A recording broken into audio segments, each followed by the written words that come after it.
So today I'm walking through a community in Utah called Daybreak, and it's somewhat known as kind of an uppity community. It's a nice area. You'll see some of the houses passing by it. It's in a process of growing. They're still building here, but the subject I kind of wanted to talk about is how much house do you actually need, and what are the costs associated with that, and what are some of the other things you could do with that same kind of funding. So for the example today, let's say the difference in a home price is $100,000 between choosing a bigger house. Look at a picture of this one back here. I mean, that's a really nice looking house. There's another one back there. But the houses come with a cost, and I looked up the average price in this housing area.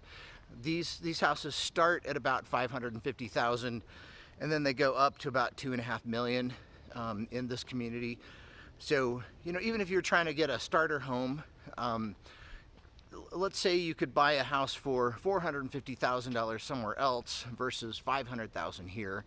And I'll mention there's some fees and other things associated with getting a house here. They have a HOA that covers a lot of the amenities here, internet's included, but you're going to pay about $150 a month for your HOA fees, plus there's added property tax and whatnot. So there's quite a few costs to getting a bigger house. But let's say you have you buy $100,000 more house, so that would be you've got to take out a loan in order to get the larger house. And Utah mortgage rates, I looked it up the other day, you can get a loan for about 6%-ish, right around there, plus a 1% loan origination fee. So that 1%, the first year adds another bit to the loan. So that extra $100,000 is going to cost you $6,000 every year because you bought a little bit bigger of a house, and you're going to pay that over the 30-year mortgage time frame. So that's a long time to pay, and you're paying year in and year out. Now you do get to live in a nice house, but the thought is, what else could you do with $100,000?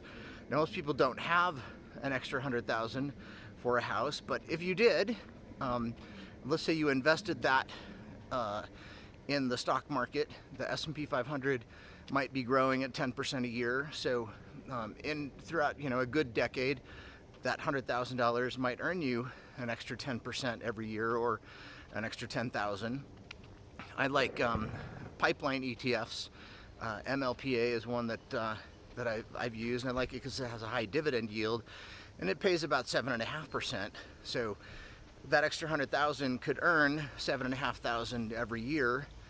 So instead of having a slightly bigger house, maybe a bigger master bedroom, walk-in closets or something, you earn $700 or $7,500 each year for that extra $100,000.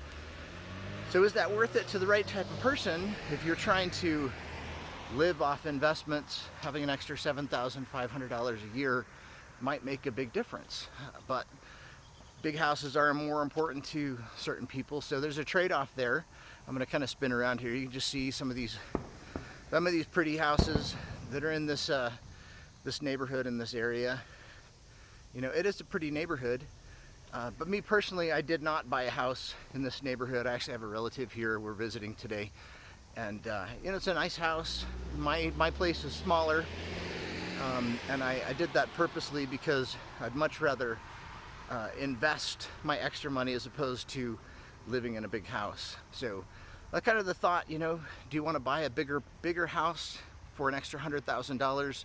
It's going to cost you minimum of $6,000 or $7,000 extra every year in terms of interest costs, HOA fees, property tax fees, or would you rather take that $100,000 and invest it in something that throws off income, whether it's just the growth of the S&P 500 or something like a pipeline ETF that throws off a dividend of 7.5%? So you'll get to make your own decisions, but it's something to consider. What's the trade-off? Personally, I like financial freedom. I don't want to be locked down to a payment.